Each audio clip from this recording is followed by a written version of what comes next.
Hi, this is John Florian from VoiceOver Extra, and you are listening to the VoiceOver Marketing Podcast with John Amelli. This is the VoiceOver Marketing Podcast, episode number 51. This episode of the VoiceOver Marketing Podcast is sponsored by thevoiceoverathlete.com and the book Voice Over Legal by Rob Siglampaglia. You don't think you need this book? Here's a question for you. Have you ever been asked to do a celebrity impression for a commercial? If you have, you might want to think twice, unless you live in a particular state. You can find out why impersonations can be a problem and why you could get sued if you do one, and which state is exempt from all of that on page 28 of the VoiceOver Legal book. Now, we've arranged a discount for you to save up to $5. That's up to 20% off the list price of the book, and you can support the podcast at the same time. If you're a voice artist and you're treating your business as a business, you need this book. Just go to voiceoverlegal.com. When you go to voiceoverlegal.com, enter the promo code VMP at checkout to save $5 off the cost of the book. That's promo code V as in voice, M as in marketing, and P as in podcast at checkout to save $5 off the cost of the book, and you'll support the podcast at the same time. Thanks.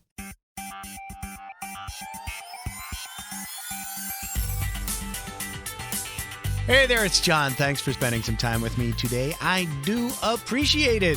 How are you? Thank you very much for all of your kind comments on episode 50 when my lovely bride, Anne, interviewed me. She turned the tables on me and interviewed me. And I have to admit to you one thing. One of the questions she asked me was, if I could eat anything I wanted with impunity, I wouldn't get sick, I wouldn't get, heart disease or high blood pressure or anything like that. If I could eat anything, and she let me pick for breakfast, lunch, and dinner, the answer I gave her for lunch was I'd have a hot dog for lunch every day if I could eat one. I have to tell you the truth. I had a hot dog today for lunch. I haven't had a hot dog in about a year. Can I change my request? I really don't want a hot dog. Not the best choice for a meal. I don't think I'll be having another one of those anytime soon. Anyway, we've had a lot of downloads of that last episode and a lot of fun comments from people about when Anne turned the tables on me. So thank you. There have been 421 downloads of that episode alone in the last week, so that's pretty cool. And statistically speaking, we have had, as of this recording, 56,423 downloads of the various odd and sundry episodes of the VoiceOver Marketing Podcast. So thank you. And thanks for everybody who's listening for the first time. Welcome to the show. And also, just another stat, we are 5 members away from reaching 1,000 members of the VoiceOver Marketing Podcast group on Facebook. So this is fun. We have some momentum, and I appreciate all your support. Even put a survey out to the group earlier this week asking what day of the week is easiest for you to listen to new episodes of the podcast. And by far, the top answer is doesn't matter. Other options were Wednesday, Friday, or Thursday. So far, the only votes are for it doesn't matter.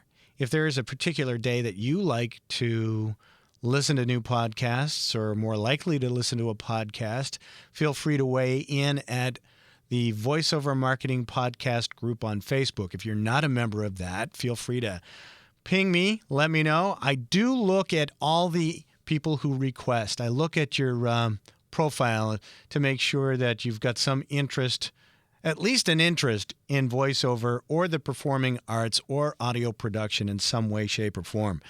If you don't, I'll just shoot you a quick message, say, hey, are you in voiceover or are you thinking about voiceover or whatever? I want to have people who are involved in voiceover so that we don't get spammed with a lot of nonsense.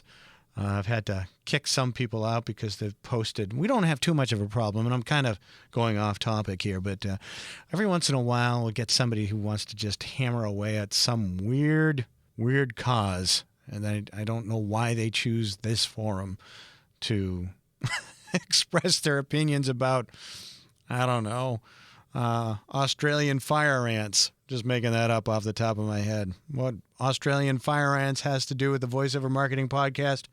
I don't know. I really just made that up. If there are Australian fire ants out there listening to the podcast and you're the least bit offended, I'm sorry. Watch out. We'll be sending an anteater your way. We don't have time for your complaints.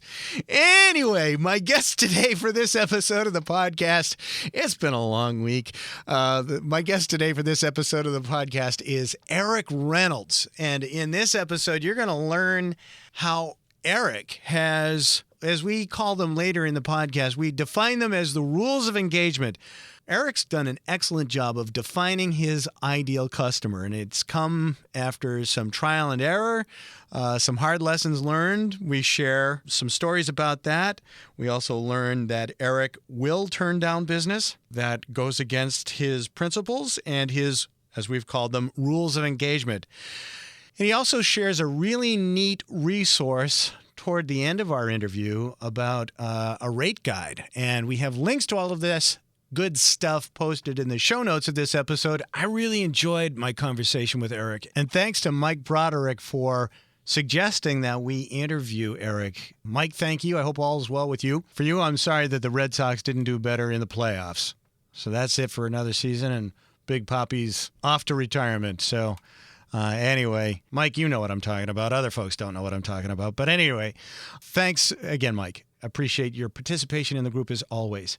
So some really good stuff for this interview. Make sure you listen. If you've got a notepad and pencil, pen, crayon, other writing utensil, maybe a quill with an inkwell, feel free to take notes. I'm in rare form. So maybe I'll just be quiet now and just segue right into our conversation with Erik Reynolds. Enjoy. I'll catch you at the end of the episode.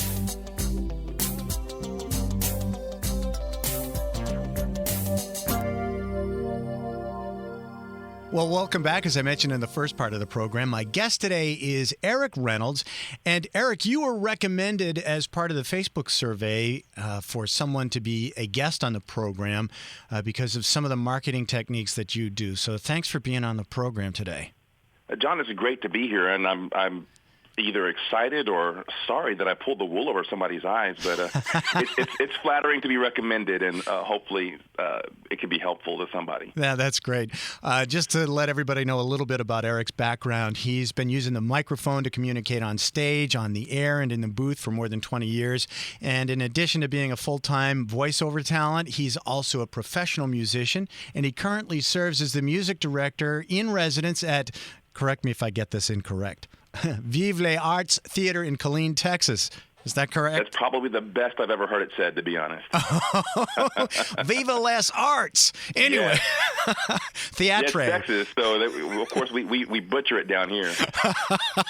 Some of your VO credits include Hitachi, 3M, BASF, Qualcomm, Samsung, HP, Subaru, Goodwill Industries, and many more. So, like I said before, thanks for being on the program today. John, it's great to be with you. I'm really excited to have a conversation. Yeah. So tell us your story. People are always curious as to how voiceover actors get started in voiceover. Tell us that journey for you. Well, for me, it started many, many moons ago. As far as the voiceover side of things, it was through a relationship with a really good friend of mine at church. He runs the sales department at our local ABC television affiliate. Oh, okay. And so we would, be in church choir together. And this one day, he kind of came up to me. He's like, "Hey, I've got a project I think you'd really work well on." And again, this is back in the 90s. And I had no idea what voiceover was. I was kind of one of those things where he brought me in to record a commercial for him. Mm-hmm. I didn't even know it was called voiceover. And it was just a lot of fun. And I got a chance to do that a couple of times with him and then some of his colleagues over the years, and it really just piqued my interest. So started doing research on it and learning more about it, and it wasn't until 2007 where I started really looking at I really looked at this could be something for that career that I've always wanted to own my own business and do my own thing, not always work for somebody. Mm-hmm. And so I started doing the research and, buying books. And back in, of course, 2007 is really around the time when just online really started to explode as far as being a marketplace. And so I got some books. I got the Elaine Clark book, There's Money Where Your Mouth Is, and just a bunch of other ones too, Harlan Hogan's books and things like that, and did research. And it was around then also where I started, and another thing that I still do to this day is I'm also a public address announcer here in my hometown. Oh. And so for high school football and basketball, I announce games. I've been doing that for 10 years. Okay. Yeah. And so, I was doing that, and I was doing this research, and then at one of the games, a parent came to me after the game and said, "Hey, how much do you charge to do this?" I was like, "Well, I volunteer here. This is my high school alma mater. I just volunteer to help." And they're like, "Well, you mean you don't want to get paid to do this?" I was like, I'd never thought about, because I'd had a little bit with my friend who at the station, but I never considered, wait, this is actually happening. This could actually happen. And so I did a little project for this lady. She owned her own law firm, and she needed somebody to do a phone system recording for her. And so from then, I talked to my boss at the time, and I was like, hey, I don't want you to think I'm, leaving you per se, but we talked, and I had talked with him before. I worked at the church where I had met my friend, and it's a really great relationship with him. I was like, this is something I'm thinking about. What do you think? He's like, hey, I think you should go for it. So this was 2012. This was actually Thanksgiving of 2012. And that's when I was like, okay, we're going to do this. And I started working towards moving to full-time, and it was a year later when I actually moved from working 2 full-time jobs, which was working at the church during the day and working at voiceover at night, to where I was just doing voiceover during the day. And, of course, that doesn't mention at all the music directing. That's all in the evenings. Yeah. It's a volunteer theater, and I do that. And it is compensated. And then also in the evenings, of course, you get to call high school football and basketball, which in Texas is just by far one of the most fun things in the world you can do.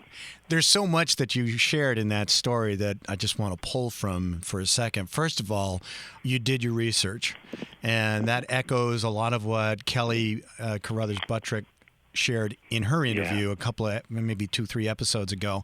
She did a lot of research. You did research.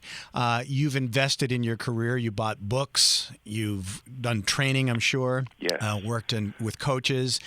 And you've attacked different genres of voiceover. You do PA announcing, you're calling sports games, you're doing music. You're fully involved in doing what you want to do, but it didn't happen easily. You were working 2 full-time jobs, and I just admire the grit and the gutting it out and making it happen. Now, I just think that's important for people to understand, is that it doesn't just happen, that if you really, really want it, you have to put the time in. So thank you for sharing that.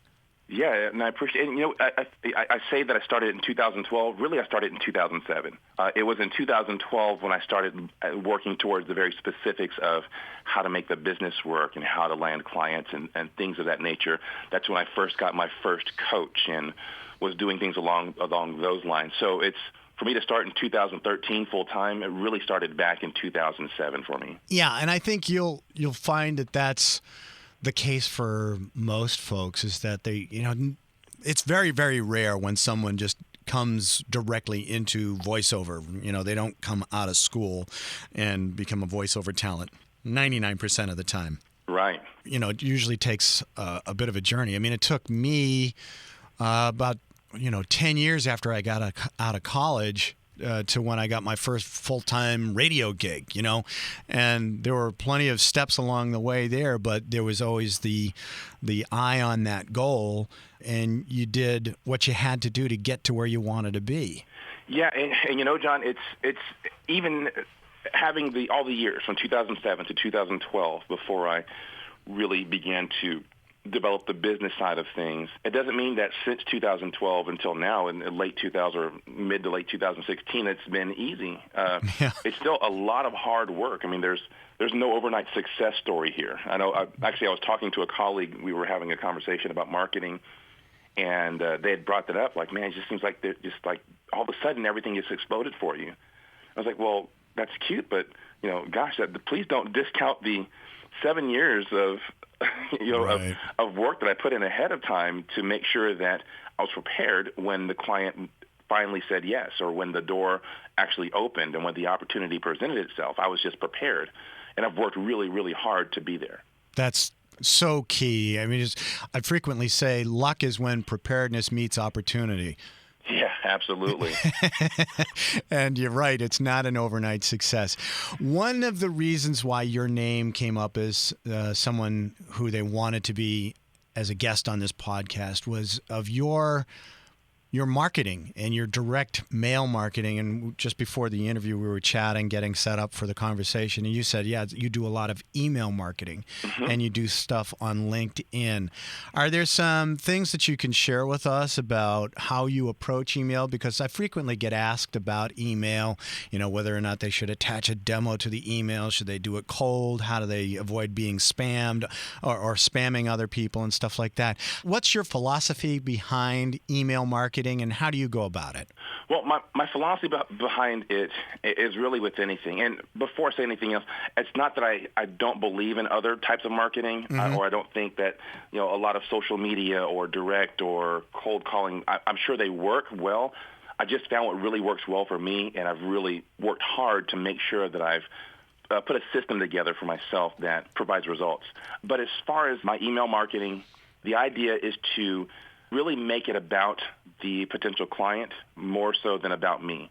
Okay. What do you mean by that, Eric? I think what happens a lot of times with the voiceover talent is, well, first of all, I don't think that enough research generally goes into a client. I think what happens is they'll look up, say, if they're wanting to work with video producers, they'll kind of do a Google search or a search on certain trade websites for video producers, and then it's just this blast, as many people as possible that I can get my demo into their email box. And, hi, my name is Eric, and this is what I do, and this is the credits I have, and this is the demo that I have, and please hire me.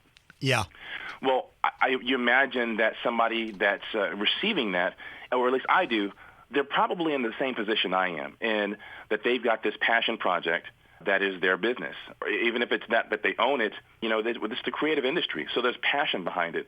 I think the last thing that they really want is for somebody to just flood them with a me, me, me message. So what I do is I research my clients or the potential clients as much as I possibly can. And that's really where LinkedIn comes in on the professional side. Okay. People go there to put as much information about themselves and their passion in their business, their passion in their career. They put it on LinkedIn, and more so than like Facebook's more personal. Twitter is super short. You can get 40 something characters, but there's not a lot of depth there. And I was just going to say that same thing there. Yeah. Yeah. Well, and what the great thing with LinkedIn is you can look at somebody's entire span of their career and really get a sense for who they are. They'll post things. They'll post links to projects they've worked on, and you can kind of get a sense of what really matters to them. So when I reach out to a client, I'd like to think I have a pretty good sense of what's important to them, and that I can approach it from the place of, I'm going to come along and not fix your problems because you're already doing that. I'm going to come along and be a partner in the process for you. If you're doing a e-learning project, or if you're working on a commercial, or you have your own creative agency in the basement of your home, how wonderful is it if somebody can come along and say, I'm not here to badger you about anything, but if you've got something that you're passionate about, I can apply my passion to it as well, and we can really do some great things, number one. Number two, just like we are as voiceovers, these people are isolated in their homes a lot. They're isolated in their basement or in that spare bedroom, and they're sitting at the computer, and they don't get to share about their projects a lot. Like for myself, just as a little aside, my wife is a teacher. So I'm at home all day, and I'm recording. I'm in my booth. I'm talking to myself. I mean, gosh, I'm probably going to talk way too much in this call because I don't usually get to talk to other humans. The dog is tired of hearing me talk to him. Well, my wife comes home. She teaches fourth grade. She's got 40, or so students that she'll interact with during the day for 6, 7, 8 hours, and all the teachers and all these people, she's done talking mid to late. Sure. So I really don't get to share a lot with my family about kind of how my day went because they're done by the time they get home in the afternoons. Yeah. But how wonderful is it that, when I have interactions with a client, I can ask them about them, ask them about their projects, ask them about their, hey, I love what you did. How did you approach that? What did you use? That seems really interesting. And so I said that to say the long way around of I really approach it from my marketing, from getting to know the client and letting them know that this conversation is not going to be about me. This relationship's not going to be about me and my desire for you to hire me, which ultimately I do want you to. Mm-hmm. But I want you to know somebody gets it. I get that you're passionate about this. I get that you've put all this investment and this time and money and energy and blood and sweat and tears. And first, let me congratulate you. Second, let me tell you how wonderful I think what you did was, and genuinely. And then third, if there's a chance that I can apply my passion to what you're doing, then that's just a win-win all the way around. So that's kind of the long way of saying the approach, the philosophical approach I have to my marketing. That makes sense, and I think that's smart. It's warm marketing. So to step back from that, how do you initiate the conversation? Well, generally, after the research, and I know who it is I want to talk to and who it is I'm planning on reaching out to, I generally send a welcome email, and I've kind of got like templates that I use, but I don't just copy and paste. First, I just thank them for receiving the email, and then whatever the reason that I'm approaching them for. For instance, if it's a video production company, and I was on their website and they had some YouTube videos of their works, I just tell them, hey, I think what you posted was really great, and then I'll put a conversation together with that or initiate a conversation based on the content that they're working on. And so that's generally how I start. I don't really mention what I do outside of my email signature at first. I want them to, I just want to give them a kudos and a pat on the back. You want to compliment them, okay. Yeah. Yeah, I start with a compliment. That's a business principle, I know, but that's how I start. That's great. I mean, who doesn't like a compliment? Exactly. Let me ask you a question now. Do you look for projects in areas that you have an interest in? Yes, in short. One of the things when I was getting started is I told myself from the very beginning, I don't want to get stuck doing projects just because that's the only projects that are available to me. And then it's no different to me than I should stay at my day job if that's the case. Yeah, okay. I only wanted to work on things that I wanted to work on and things that I was passionate about. And what really helps with that is it really narrows down the field of what I'm looking for people to connect with. I don't have to connect with everybody that fits a certain database criteria. I get to actually do research and learn about the company and learn about the people at the company. And basically when I get comfortable saying, yeah, that's somebody I think I'd like to work with, then that's when the conversation starts for me. That's so cool. So you're defining your customer. Yeah, and defining it as for instance, for me, I don't just want to work with video production companies. Very specifically, I want to work with companies in small to mid markets. I want to work with companies that I know if there's like a family atmosphere, like maybe it's a wife and husband together, or if it's somebody that's like us or like me, they've started their own business, they're working out of their garage, maybe they have a couple other jobs, but that's the kind of atmosphere that I want to work in. And sometimes it keeps you, I guess the idea is that it could keep you from the big companies, and I don't mind working with big companies, and there's a story there as well, but man, that really excites me, is to be able to send that first email to a guy that I know he's also in his extra room in his house. And I know he's also been building this from the ground up for, X number of years, and hopefully he's excited. And generally, it's always been received very warmly when I do email and say, hey, that project that you posted on YouTube a week ago or a day ago, great job. They're generally excited to get those messages. It wouldn't be. Yeah, I mean, if it's their baby, you hit it right on the head. It's like you bring a voice to the projects that they're passionate about. You're helping them achieve their goal. And I think that's really cool. And, John, I think what I've found, and I've really been able to build a really solid client list and a group of clients, which really I call partners instead of calling clients. I got that sense from the way you were talking about it because of the mindset of the people that you're approaching. I wanted to say that. You basically become a partner with them in their creative process. I really do. And what happens with partnerships is I get called into the project a lot earlier than I would if I'm just a voice for hire. Not only that, when they start working on the project and beginning to think creatively, I found that a lot of times if they have a partner, somebody they know they can share in the excitement and passion with, they start from the beginning thinking about the project in my voice. Aha. Okay. And so the creative process of when we get to the session, it goes a lot smoother because they're already considering what it would sound like in my voice versus me being a voice for hire. And then you have to go through the first portion of the session where you're like, well, try it like this. Well, try it like that. Well, what about this? And can you do this? Morgan Freeman, all this kind of things. That's already been worked out in the back of their mind because I've been with them from the beginning of the project. They already start thinking in my voice. That's interesting. And then there's the backstory for you. The flip side of that, or maybe that runs along with it, I don't know how to describe that, but basically you've seen it earlier on in the project, so you know, aside from them hearing it in your voice, you're also hearing how they're approaching this project and the dynamic and the goal that they have in mind. You're along for the ride for that part of the journey in the development process, if you will. And so you know the backstory on the project and their ultimate goal. So you have a sense of what they want to accomplish as you approach the copy. Is that correct? Well, yeah, absolutely. Not only that, but if you've really done research even before the relationship started, you kind of get a sense of who they are and how they approach their sphere in the creative world, and be it a creative director or an e-learning developer or a video production person, you really kind of have a sense of how they approach this and kind of, not that people get stuck in a rut, but you get a sense of somebody's creative style. Yep. And so there's already kind of a relationship there that makes that process instead of a difficult back and forth trying to find the right voice. Like I said, it's almost like a dance at that point of, let's see what we can create. Let's see what we can accomplish together versus, oh, my gosh, are you ever going to get this voice right?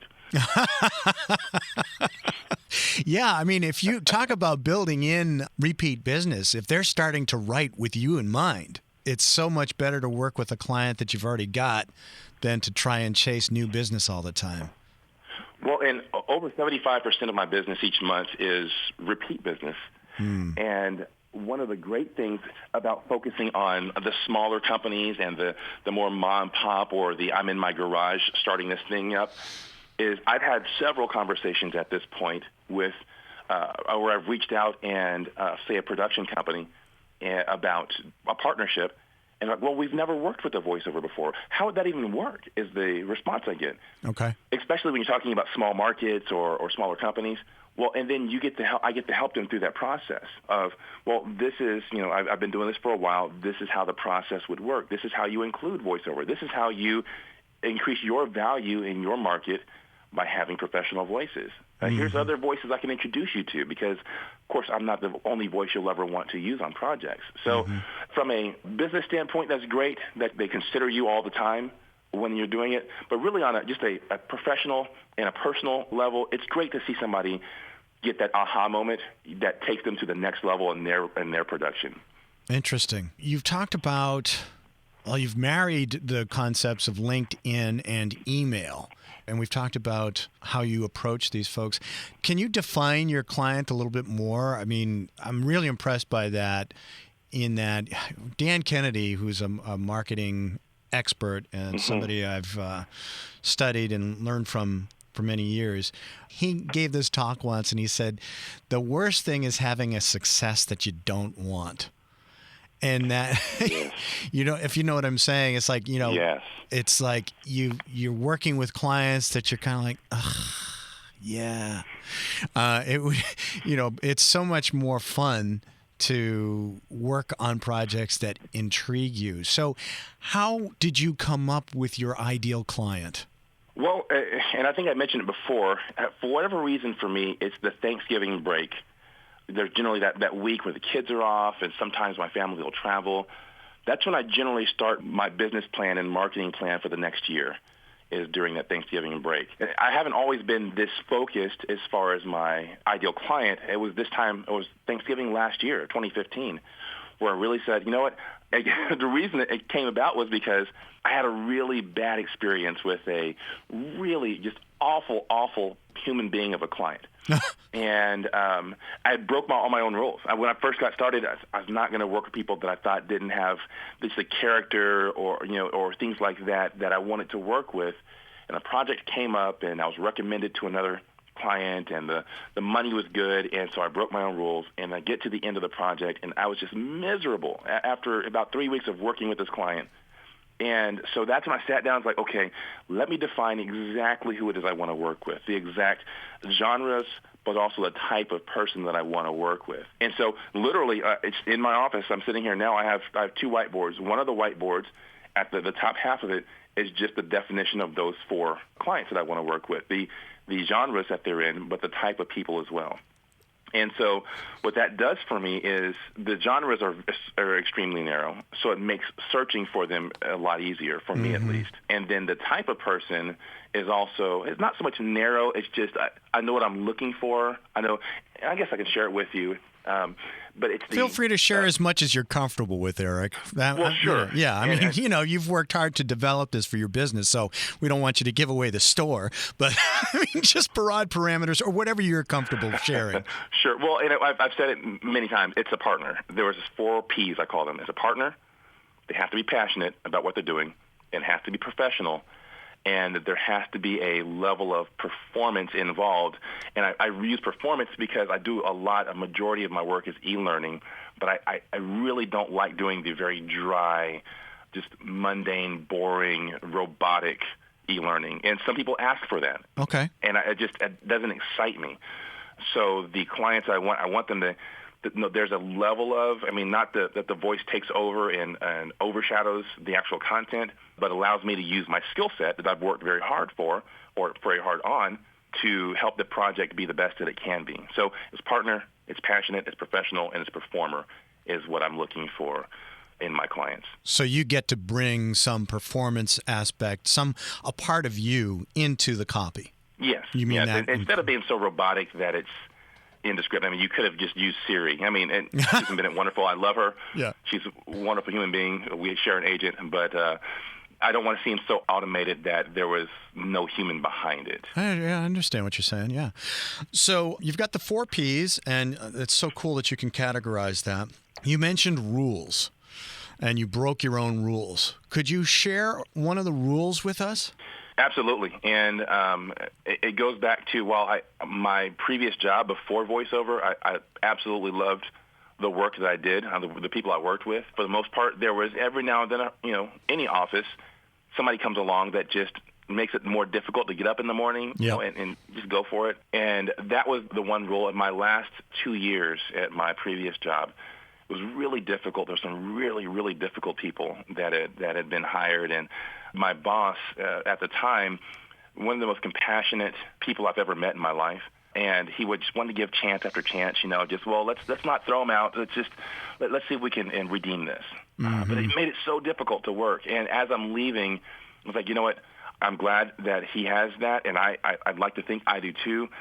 But I'm not going to spend my 8 hours, 9 hours, 10 hours a day having to deal with people that just make it to where you just I don't want to do this today. Drain your energy, yeah. Yeah, and so that was my primary rule is I want to work with people I want to work with. And that was the rule I broke when I first started having the conversation with the difficult client I was telling you about. It just, all the red flags went up. Every red flag went up. But I saw the dollar signs, and I'm thinking, wow, my kids are going to get to eat this month. Yeah, let's do that, Yeah, sure. And so I broke the rule, and ultimately, like I said, it was nothing but a drain. And, of course, you get to these difficult people.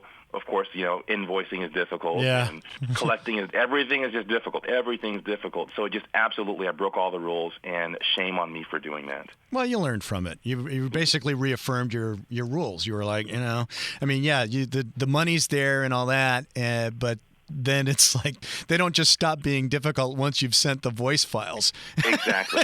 It's everything about it. I've found the similar thing in terms of setting up rules for payment on projects. Like you get, a 50% deposit or things of that nature where you set up a system for yourself on how you want to do business.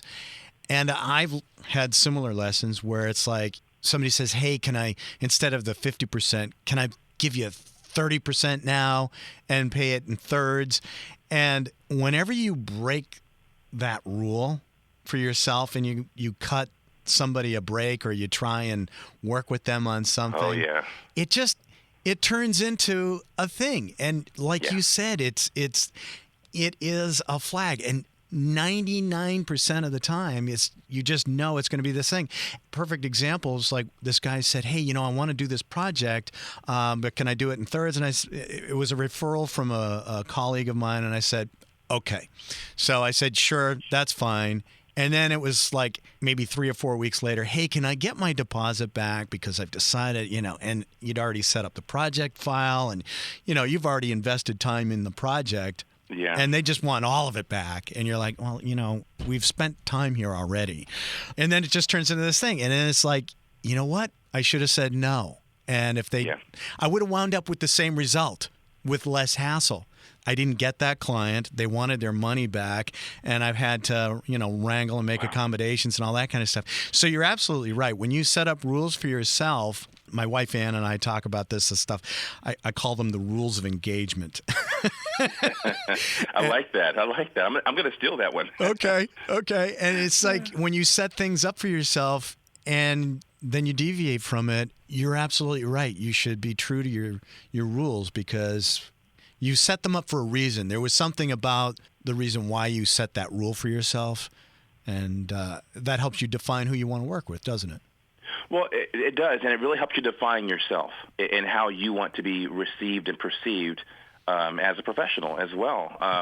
The only situations where I ever have broken the rule and it's not backfired is where the client has been a major, one of the major Fortune 500 companies that has a system in place already that actually ultimately works out better for me. Like their system is more organized and prepared than mine is. Okay. But that's the only time is, for instance, say a Hitachi, they're not going anywhere tomorrow. They're not about to run off and change their name and, change their phone number, drop the email address thing on me. And not that's, I have an issue with them, but just as an example, that's one of the e-learning clients that I get a chance to work with. And they have a different system, but their system works better. Actually, it's they pay better than standard, and I don't want to put too much out there about them. No, that's fine. That's fine. They get bombarded with calls and emails, but please don't call it Hitachi. They wouldn't know how to get there. They wouldn't know who to call. They really wouldn't. It's such a huge company. It's thousands of employees, and I work very specifically with a very specific team, and it's a wonderful relationship. Actually, the first e-learning company that I ever landed a job with, and we're still together to this day. It's a wonderful relationship. But again, as a Fortune 500 company, they already had their system in place, and so I can respect that. Sure. Versus, not that it's a disrespect for other companies or smaller companies, especially we're working with smaller companies. It's just I have a system in place. It's worked for me. It's always backfired if I don't stick to my system and stick to my plan or my rules of engagement that I'm calling it now. And so there's no need to deviate. And again, it keeps the pool small. And in this great big ocean of potential clients and potential problems, the more defined, the more structured, the more purposeful we are, it gets that smaller, and smaller is absolutely better. On every level there's no need for me to try to reach out to all 79,000 video production companies in the United States. Yeah. I need that list to be small. I need to be very focused and very intentional on the people that I'm trying to develop relationships and partnerships with and that I want to work with. That's key. So everything that I'm hearing from you is like you've avoided what I call the voice-over commodity marketplace, where they're the pay-to-play sites, if you will. I have accounts on the pay-to-play site, but again, talking about setting up rules, when I first started doing research and finding out about the pay-to-play sites, what I didn't like was, and this is before, I know now there's a lot of stuff coming out about just, improper treatment of the voice talent. Sure, yeah. And how they process payments. But before that, I just didn't want to have to chase an audition. I didn't want to have to drop everything that I'm doing, working with a client, or, I'm very structured. I'm very much a schedule guy. I didn't want to have to stop everything I'm doing to run an audition out in 90 seconds, and I've not spent any time researching or considering the script. I'm just banging words out my mouth as fast as I possibly can to get it in, because it has to be one of the first ones. Right. And I know people do that real successfully, and they've created careers, and that's great. That's just not how I work. Doesn't work for me. It's not part of your rule. Exactly. It broke my rule. And so I've landed clients through the two major, but it's always been through private auditions. Mm-hmm. And same here. And I've had I had a paid subscription to both of them, and it broke my rules to have to play that game. Yep. And I know at some point I'll have to figure it out. I know the pay-to-play thing is here to stay. I know it's going to be the primary workspace to an extent. But today, I'm okay without it. Yeah, so you've defined your own little thing. Yeah, I mean, I don't mean little in a bad sense or to diminish it in any absolutely. way. The smaller, the better. Perhaps a rhetorical question, but I probably know the answer to this thing, but do you ever turn down business? Yes, I do. And that's a hard one. I think for a lot of talent it is.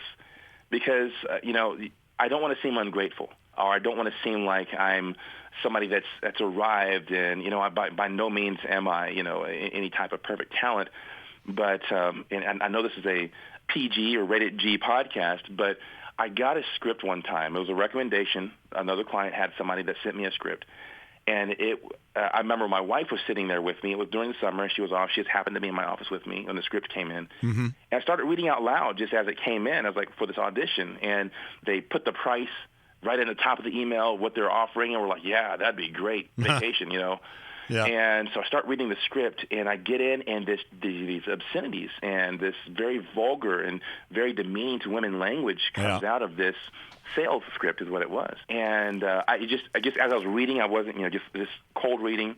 And she was like, Eric, I'm like, I'm sorry, I didn't read this. This is not me. Please don't leave me.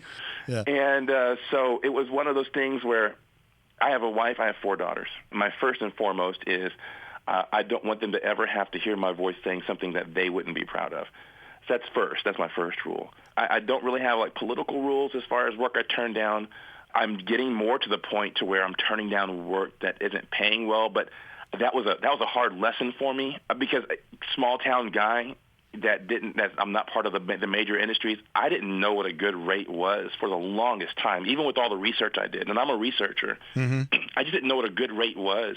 I think one of the greatest resources we've seen in years, and maybe one of the top 10 of all time, is the GVAA rate guide that they've come out with recently.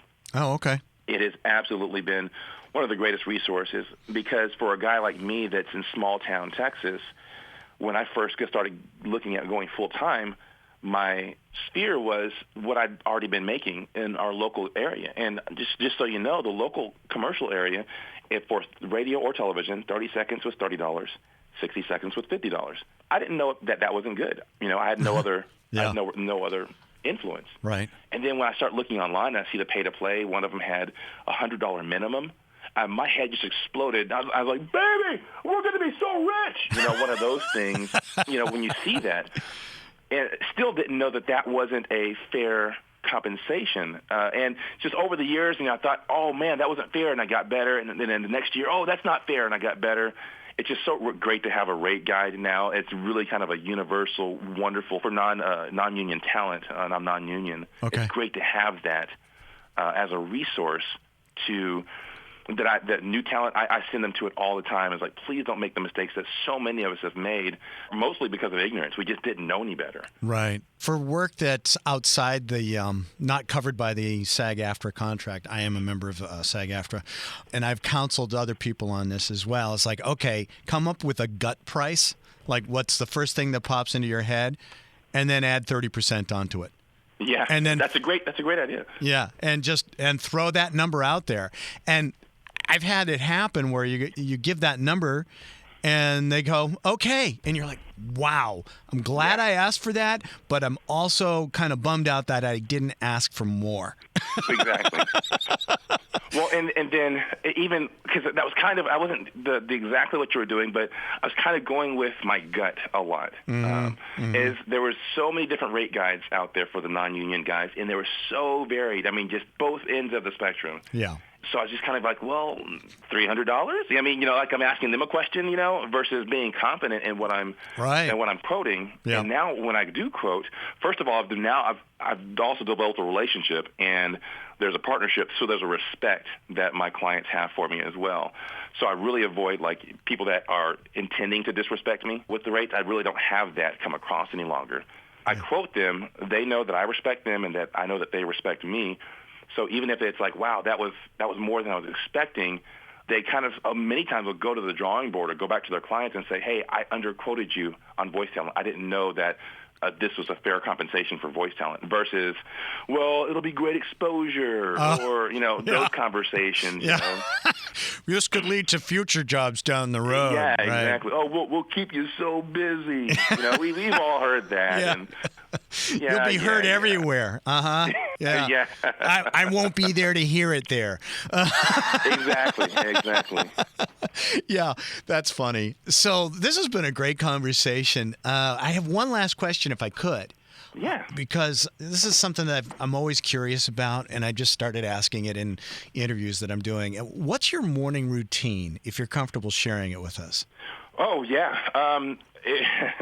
Again, I'm a father of four, wife and four daughters. And so my morning starts at 5 a.m., and this is recently my second oldest plays volleyball in the school. My oldest is a high school cheerleader. She's in her senior year of high school. Wow. And both of those practices are in the mornings. Thankfully, my oldest, she drives, so she can drive herself. But my second oldest, she does not. She's in middle school in 7th grade. And so her practices start at 6 a.m. every morning. So I get up at 5, and we leave the house about 5:30 in the morning. Well, that's different from 3 months ago, where I don't really start my work until 8 a.m. And everybody was asleep in the house anyway because it was summer. So I'm in the process of reworking it. I would do some exercise in the evenings with my wife. She's so committed to healthy eating and healthy living and an exercise lifestyle. She works out every day.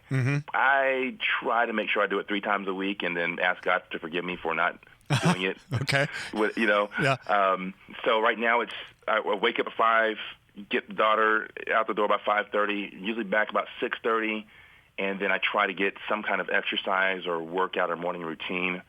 I always have a cup of tea every morning. I don't drink coffee. Okay. I do either green tea or there's a black tea with lemon that I drink. And my work as far as voiceover starts probably around 7:30 or so. And that's generally more of the marketing, the business. It's the checking the emails, the invoicing, things like that I do early. And I start recording, just depends on what the day is, around 9 a.m. or so. And then I record work in the morning, and I do auditions in the afternoon. Okay. So I try to be done by 4 p.m. Because that's when my kids come home and my wife comes home. That's great. And then you've got the rest of the day for the family stuff, which is the most important stuff. Yeah. That's wonderful. Well, Erik, you've shared a lot of great information. If people want to reach out to you or connect with you, what's the best way for them to do that? Oh, best way is probably through email or through the website. I mean, I love connecting via social media, but all that information is there on the website. Okay. And I'll have a lot of people that will contact me just kind of wanting consultation with the marketing, the email marketing, the creating the relationships kind of the way that I do. And I love having those conversations as well. And we can definitely set up time to do that. My website is www.erikaudio.com. And is that Erik with a K? Erik with a K. My parents did me a wonderful favor by giving me an Erik with a K. That was a leading question because I have your web address right here in front of me, and I have a brother, Erik, and he's got a C. So I just thought, you know what? Well, most people in the United States do. I was born in Germany. My dad's military, so I was born overseas, and I think just they thought it'd be super creative, to, we're overseas, we're European, he's going to have dual citizenship. Let's give him a K. Yeah, thanks, Mom. I can never have those vintage or the gift type of, wristbands and keychains. They're never there with the K. Yeah, like the coffee cup with everybody's name on it. Yeah, there's no Eric with the K. Oh, great. But yeah, so anyway, it's ericaudio.com, and all my social media is there. Skype, I love chatting on Skype, or send me an email. Like I said, I love talking about marketing, and if I can be help to anybody, I'd love to be helpful. That's great. One last question. If there's one thing you want people to take away from our conversation today, what would that be? The main thing is really do your research. Whether or not you have a system like mine, where it's partner-based or email-based, or if you like to doing cold calling or using social media, whatever it is, just really, really do research on the people you're working with, you want to work with, and on what makes your system work for you. Whether you call that a business plan or a marketing plan or just jotting down ideas, have a system and then work that system. And if it doesn't work the first day, just stay with it. If you continue, if you stay with it, you stay faithful to it, you'll see great results. That's fantastic. Eric, thank you so much. Jonathan, great chatting with you. I really appreciate the opportunity.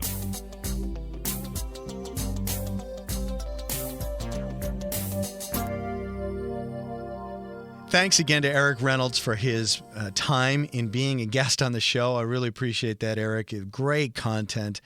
Great rules of engagement as well. And be sure to check out that rate guide. We have a link to that in the show notes for this episode 51 of the Voiceover Marketing Podcast. You can get that at voiceovermarketingpodcast.com and just click on episode 51. You'll see that at the top of the feed for this episode.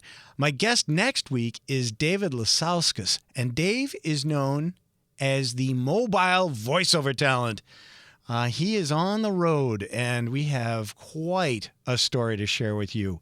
If you are wondering if you can make it in voiceover, this guy does it on the road. So be sure to tune in next week for my conversation with David Lasauskas. And after that, we've got Bill DeWeese coming up on the Voiceover Marketing Podcast. Lots of good stuff. So that's it for this week, and I'll talk to you next week. Uncle Frank, why don't you wrap this up for us? Our program originates in the Boston studios. We hope you'll join us again. Until then, we bid you au revoir, keep your chin up, and the best of luck. Well, that's it for this episode of the Voiceover Marketing Podcast. If you like this podcast, please subscribe to it at voiceovermarketingpodcast.com so you'll get notices of new episodes, and please share it with your friends and colleagues in the voiceover world. Also, it would be a huge help if you'd like this podcast and rate it on iTunes to help keep it near the top of the list. Feel free to share your comments and questions about this episode and future topics you'd like discussed at voiceovermarketingpodcast.com. And if you'd like more information on one-on-one coaching where we focus on growing your business, feel free to drop me a line at my cyber assistant's email address at mike@johnmelly.com. Thanks for listening. Now go out there and share your voice with the world.